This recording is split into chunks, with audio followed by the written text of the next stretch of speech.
Perdagangan saham di Bursa Efek Indonesia baru saja ditutup. Kita akan membahasnya bersama Mirai Aset Sekuritas. Baik pemirsa, IHSG ditutup menguat bahkan menyentuh level 6.700. Untuk membahas pergerakan IHSG selengkapnya, kita telah bersama dengan Christine Natasha, analis Mirai Aset Sekuritas.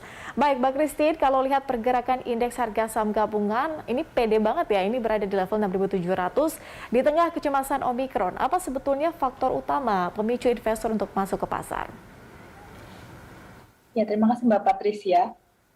Jadi kalau hari ini saya lihat IHSG menguat, ini dikarenakan mengikuti indeks saham di Asia di mana pagi hari ini dibuka menguat, meskipun beberapa bursa seperti di China, Hong Kong, Singapura, dan Korea Selatan juga masih ditutup karena merayakan Tahun Baru Imlek atau Lunar New Year. Dan hal ini juga didorong karena indeks saham utama di Wall Street semalam tiba-tiba naik ke zona hijau karena setelah beberapa hari beruntun turun karena didorong oleh aksi beli pada saat sesi perdagangan di Wall Street.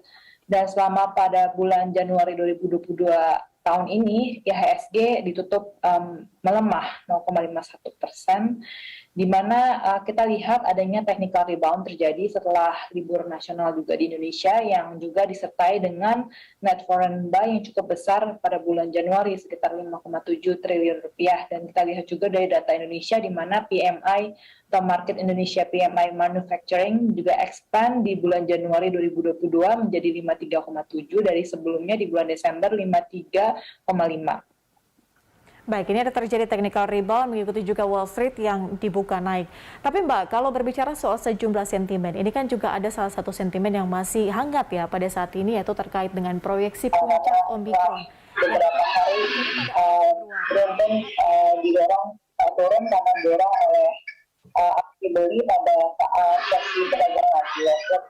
Dan selama pada bulan Januari 2022 tahun ini, IHSG ditutup melemah.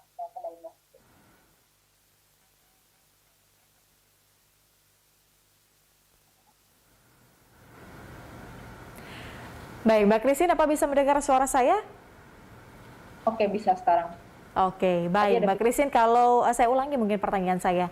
Ini kalau kita berbicara soal sejumlah sentimen begitu ya, akan ada juga sentimen yang kemudian masih hangat diperbincangkan oleh para investor adalah terkait dengan proyeksi potensi kenaikan kasus begitu di akhir Februari terkait dengan varian Omikron ini. Ini apakah kemudian akan berpengaruh, bisa dikatakan dampaknya akan signifikan besar karena kebetulan juga ini berdekatan dengan rapat The Fed. Ya, memang saya lihat masih ada kekhawatiran dari meningkatnya kasus Omikron dan juga kenaikan dari imbal hasil Treasury Amerika Serikat dan juga kegelisahan seputar prospek kebijakan moneter yang akan lebih ketat, yang mana akan membayangi pendapatan dari earnings dari para perusahaan, dan juga kita lihat adanya downside risk, namun kita lihat dampaknya tidak terlalu besar buat IHSG.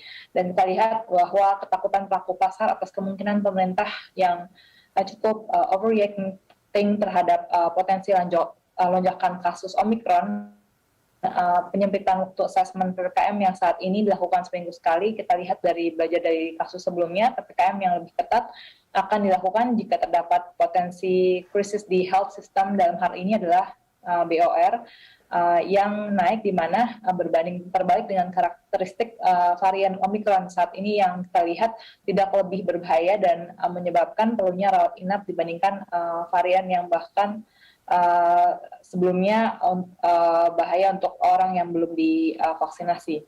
Sementara itu untuk investor juga masih mempertimbangkan kebijakan moneter yang lebih ketat oleh Bank Sentral Amerika Serikat atau Federal Reserve, dan juga menunggu hasil dari laporan keuangan juga dari sejumlah besar emiten di Amerika Serikat.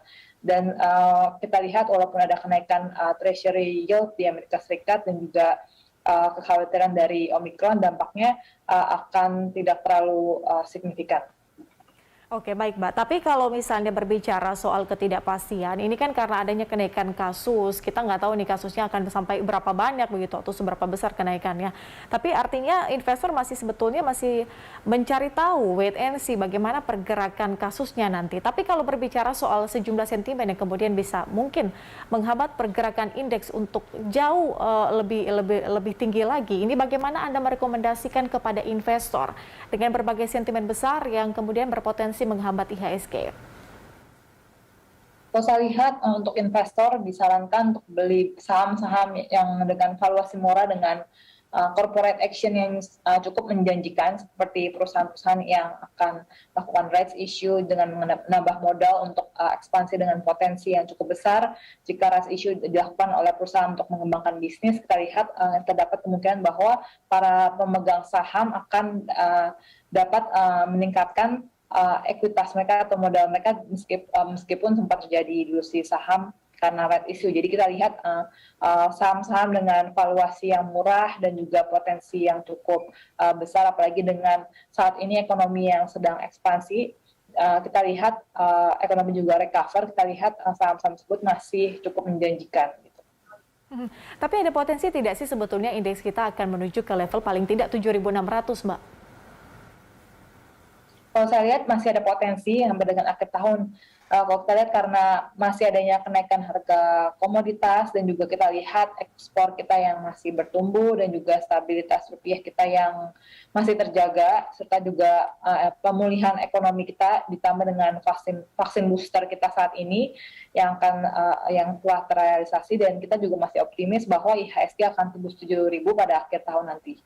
Oke, menyinggung kembali soal inflasi saat ini, datanya menunjukkan bahwa inflasinya adalah 0,56% begitu.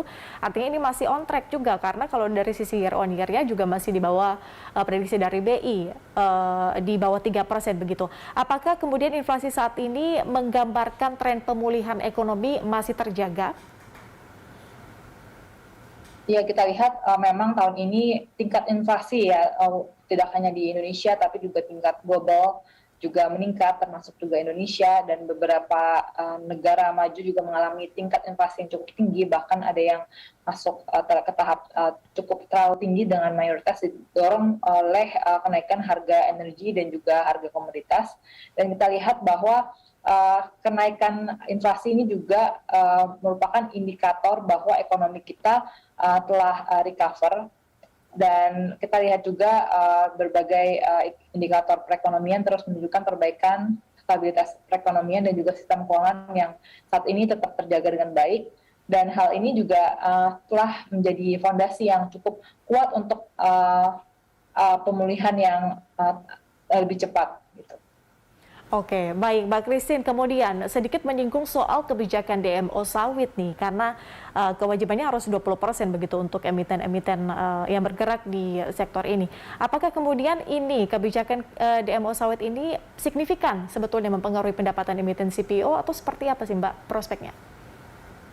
Ya, memang kita tahu untuk domestic price obligation atau DMO dari Kementerian Perdagangan untuk CPO ya sebesar 20% dari total volume, dan mekanismenya ini kebijakan DMO 20% atau kewajiban memasok ke dalam negeri ini berlaku wajib untuk seluruh eksportir ya yang menggunakan bahan baku CPO. Jadi untuk eksportir yang akan mengekspor wajib mengalokasikan 20% dari volume ekspornya dalam bentuk CPO dan juga RBD palm oil ke domestik dengan adanya harga eceran tertinggi, di mana harga eceran tertinggi ini memang memberikan sentimen negatif terhadap perusahaan-perusahaan CPO. Lalu dengan adanya kebijakan DMO minyak sawit 20% ini bisa menjadi sentimen negatif karena kebijakan ini membuat margin perusahaan akan sedikit lebih terbatas gitu. Okay. Jadi baik, Mbak Christine, artinya rekomendasi saham dari emiten CPO apa saja nih Mbak, kalau lihat dari sisi teknikal dan juga fundamentalnya? Kalau kita lihat walaupun ada sentimen yang sedikit negatif, kita masih merekomendasikan buy. Kita saat ini menyukai LSIP. Jika melihat laporan keuangan emiten ini di tahun lalu sampai dengan 9 months 2021, perusahaan juga membukukan pertumbuhan penjualan yang sangat signifikan, double digit, dan laba yang juga cukup fantastis dengan valuasi saat ini yang masih cukup murah, di mana masih di bawah 10 kali PR-nya, dan kita masih menyukai upside untuk CPO. Oke, baik, artinya masih juga bisa dipantau begitu ya untuk pergerakan emiten yang bergerak di sektor yang berkaitan dengan CPO. Terima kasih Mbak Christine atas informasi dan juga analisis dari Anda. Kita bertemu di lain kesempatan. Salam sehat.